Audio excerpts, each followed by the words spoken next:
네,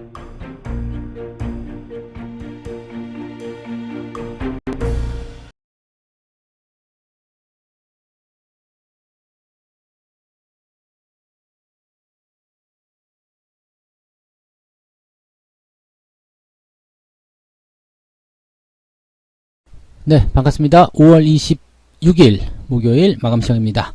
자, 시장이 소폭 하락 마감을 했네요. 일단은 뭐 상승세를 계속 보였었는데 조금 아쉽게 됐죠. 그래서 조금씩 하락을 하긴 했는데 낙폭은 그렇게 크지 않습니다. 0.18% 코스피가 내렸고요. 코스닥은 0.14. 그래서 실질적으로는 뭐 그렇게 많이 내리지 않았고 지수도 2600포인트 유지를 해줬다 보시면 되겠습니다. 외국인들 수급도 장 마감해서 이제 순매수로 돌아서는 모습이 만들어졌고요. 대신 이제 기관들 매도는 좀 진행이 됐죠.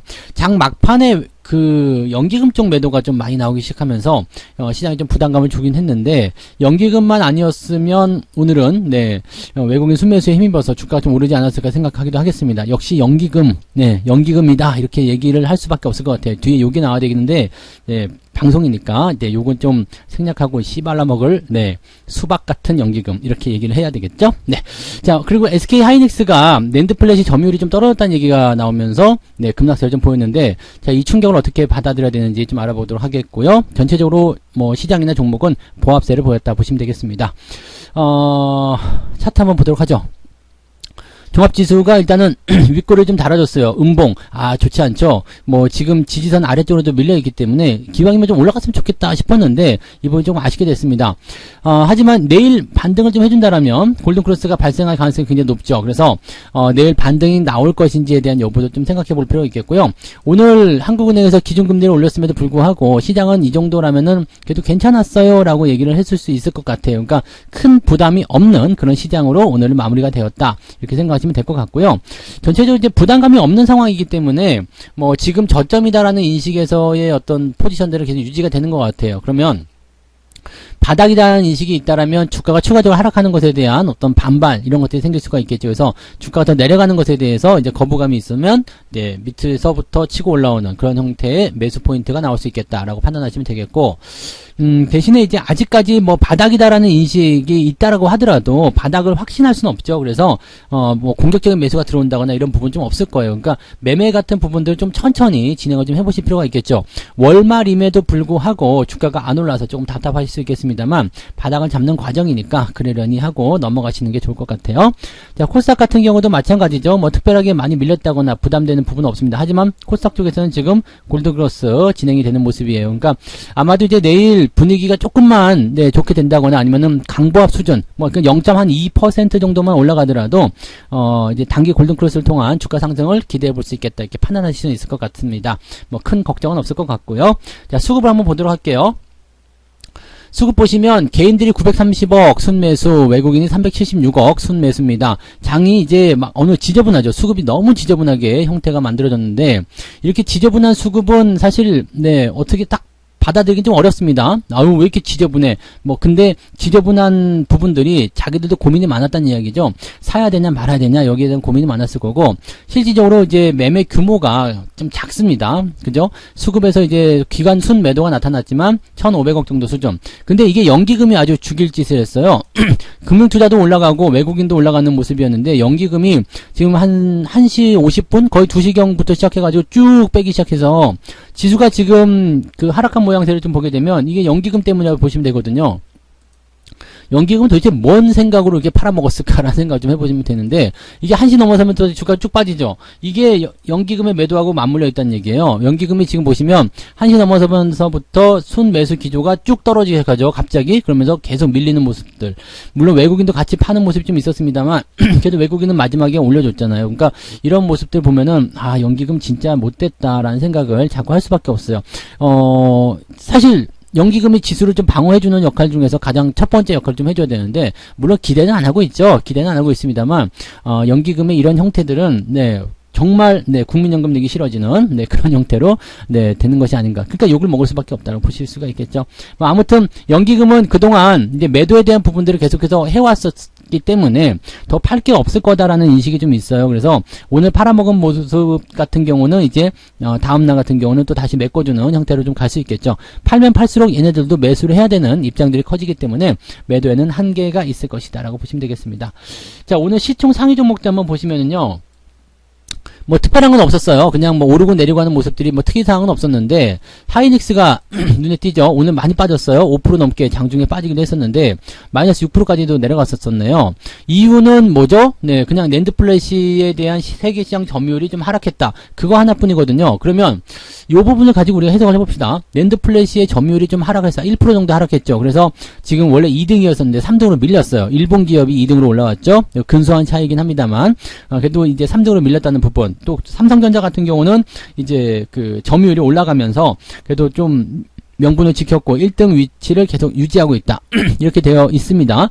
그러면 하이닉스 같은 경우와 삼성전자를 비교해보면, 이게 낮에도 잠깐 설명드렸어요. 지지라인대가 밑에 있단 말이죠. 10만원 정도. 그러면 하이닉스 같은 경우는 그동안 주가가 뭐 오르고 내리고 하는 모습이 있었습니다만 계속 지지선 위쪽, 즉 바닥 위쪽에서 움직이고 있었기 때문에, 만약에 이제 시장에 대한 어떤 조정의 포인트라든지 아니면 더 싸게 사야 되겠다 생각됐을 때는 하이닉스 같은 경우는 좀 내려야지 싸다라는 인식이 좀 올 수가 있겠죠. 네, 아래쪽 지지라인 때니까요. 그 다음에 삼성전자 같은 경우는요, 매수를 하겠다라면 여기 저점 지지라인 때가 얘네들은 이제 작년 연말에 잡혔다 보시면 되는 거거든요. 그러니까 지금 삼성전자 같은 경우는 7만원 이상이 올라가 줘야지 그래도 저점권에 진입했다라고 볼 수 있는 부분이라서 지금은 아래쪽으로 떨어져 있는 상태예요. 그러면 삼성전자에 대한 주가 하락은 조금 제한적일 수 있겠고요. 하이닉스 같은 경우는 주가 하락이 조금 더 진행될 수 있는 상황이다라고 볼 수가 있겠죠. 10만원 또는 9만 5천원 요 정도 범위까지도 확장할 수 있는 상태. 근데 뭐 딱히 명분이 없었던 부분이었는데 이번에 낸드 플래시 시장 점유율에 따른 부분 때문에 뺄 수 있는 명분이 생겼다, 이렇게 보시면 되겠죠. 뭐 걱정하실 건 없을 것 같아요. 뭐 하이닉스든 삼성전자든 앞으로 이제 뭐 하반기에 반도체 가격이 인상된다라든지 뭐 그다음에 점유율은 뭐 다시 뺏어오면 되는 거기 때문에 큰 문제는 없을 것 같아 보이고요. 대신에 이제 좀 싸게 사겠다라는 어떤 인식들과 사람들이 이제 많이 가지고 있었던 개인들의 어떤 종목들, 그런 위주로 진행이 좀 됐었다면 이 물량을 뺏기 위한 움직임들은 계속적으로 치열하게 진행되고 있다라고 생각하셔야 됩니다. 그래서 그 내용이 지금 현재 시장에 압박감을 좀 줬다고 보시면 되겠고요. 아무래도 시총 상위 종목이니까 약간의 부담감을 좀 가졌을 것이다 라고 생각하시면 되겠죠. 하이닉스 누가 팔았는지 대충 안 봐도 알 것 같긴 한데, 자, 매매동에 한번 보도록 하죠. 매매동에 보시면 기관 쪽에서 지금 삼성전자 하이닉스 팔아먹었죠. 근데 이 연기금이라고 봐야 되겠죠. 네, 연기금에서 지금 네, 삼성전자 하이닉스 이놈들이 죽일 놈이에요. 네, 이놈들이 나쁜 놈입니다. 그래서 얘네들이 지금 이걸 팔아먹었다는 얘기. 오늘 기관 총계를 봤을 때요, 하이닉스가 지금 1000억이고요 삼성전자가 1300억인데 하이닉스 1000억 팔아먹었다는 것은 지금 사실 삼성전자 대비해서 시가총액이 4분의 1 정도밖에 안 되잖아요. 그것도 안 되죠. 4분의 1도 안 되는 상황인데 이거를 1000억 팔아먹었다는 것은 실질적으로 네, 삼성전자 대비해서 더 많이 팔아먹었다는 얘기나 마찬가지죠. 엄청 팔아먹었다는 얘기입니다. 그 부분의 일정 담당을 연기금 했다는 얘기고요. 금융투자 역시도 마찬가지였을 거라 생각합니다. 근데 금융투자나 지금 삼성전자 하이닉스 이런 쪽에서 나타나는 모양새들은, 금융투자는 지금 그런 쪽은 아니거든요. 그러니까 약간의 이제 뭐라 그럴까, 주가가 좀 내릴 수 있다라는 어떤 판단을 좀 가지고 있지만 주가가 그래도 올라가는 쪽에 베팅을 좀 해주는 게 금융투자의 목적이란 말이죠. 그래서 주가가 좀, 왜냐면 그동안 사놓은 게 있잖아요. 그래서 그게 올라가야지 뭔가 수혜를 본다라는 생각을 하고 있기 때문에 현재 상황에서 봤을 때는 지금 이 삼성전자 하이닉스 이런 것들이 내려가는 것이 금융투자에게는 부담이 될 수밖에 없겠죠. 그래서 ETF 쪽 매매를 오늘 많이 했었던 모습이고, 시장에는 직접적으로 개입을 하지 않는 그런 형태였다 보시면 되겠습니다. 코덱스 200 같은 경우 매수한 거 살펴보시면 시장은 상승할 것이다 라고 베팅하고 있는 거죠.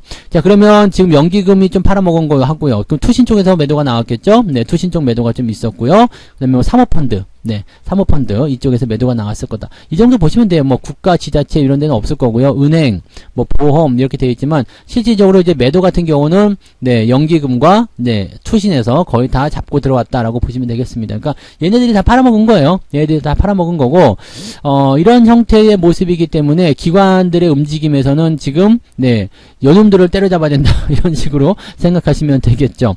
자, 외국인들은 어땠을까요? 반면에 외국인들은 하이닉스를 또 팔았죠. 삼성전자를 조금 덜 팔았고 하이닉스가 1등이에요. 그러니까 하이닉스를 지금 1000억 가까이 또 외국인들 팔았단 말이죠. 그러니까 하이닉스가 버틸 수가 없었던 상태로 진행이 됐었다. 삼성전자도 지금 하락하는 모습이지만 그렇게까지 심하진 않았다라고 얘기해 보시면 되겠습니다. 오늘은 근데 살펴보시면은 삼성전자 하이닉스에 대한 매도가 굉장히 컸어요. 네, 외국인도 그렇고 기관도 컸죠. 그래서 요 매도 물량에 대한 포인트를 좀 본다라면 시장에 더 많이 밀렸어야 되는데 생각했던 것보다 괜찮잖아요. 그렇다는 것은 저 두 종목에 대한 매도가 좀 진행되더라도 시장을 버틸 만한, 즉 완전 초대형주들에 대한 포지션들은 조금 약세로 전환이 됐을 수 있지만 그 밑에서부터 받아주고 있는 종목들의 움직임들은 나쁘지 않았다고 해석을 하실 수가 있는 겁니다. 그렇다면 이것도 굳이 그렇게 나쁘게 우리가 해석을 할 만한 얘기들은 아니라고 보시면 되겠죠. 시장은 답답할 거예요. 그렇지만 바닥을 잡는 과정 속에서 이제 자기들이 더 싸게 사고자 하는 인식들이 들 거란 말이죠. 바닥이 가까웠으면 자기들도 매수를 해야 되는데 이왕이면 주식을 더 싸게 사면 좋잖아요. 그러니까 조금 더 많이, 조금 더 강하게 개인들을 압박하고 있다. 이렇게 생각하시면 될 것 같습니다. 그래서 이 구간을 좀 잘 슬기롭게 버텨나셔야 되겠는데 삼성전자나 하이닉스를 뭐 조금만 갖고 있으시거나 아니면은 뭐 비중을 제대로 채워 놓으셨거나 최근에 매수하셨거나 그런 분들은 뭐 큰 문제는 없겠죠. 다만 문제가 되는 것은 어떤 거예요? 네.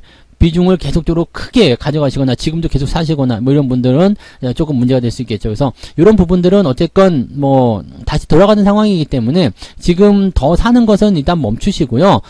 바닥권에서 움직이는 변동들은 뭐 그렇게까지 막 심각하게 생각하실 필요는 없습니다. 어차피 다시 올라올 수 있는 부분이니까 그렇게 참고하시면 좋을 것 같아요. 그래서 너무 큰 걱정들을 하지 않으셔도 될 것 같고 전체적으로 시장 자체가 뭐 편안한 그런 보합 수준을 유지하고 있기 때문에 오르고 내림에 있어서 뭐 큰 폭의 변동성은 없습니다. 그냥 좀 지루하다 이렇게 생각될 정도이기 때문에 이런 것들은 우리가 잘 버틸 수 있잖아요. 뭐 폭락하는 것도 아니고 뭐 폭등이라고 생각해도 좀 그렇지만은 뭐 전체적으로 좀 분위기는 나쁘지 않으니까요. 그렇게 유지하시면 되겠고 다만 테마주들 같은 경우는 여전히 조심하셔야 됩니다. 위쪽에서부터 끌려 내려오고 있고 지금은 개별주가 움직이는 상태이기 때문에 테마주 덩어리가 져 있는 그런 종목군들은 조금 네 지지분이하다라고 생각을 해주시면 되겠습니다. 뭐 그런 정도로 판단하시면 되겠죠.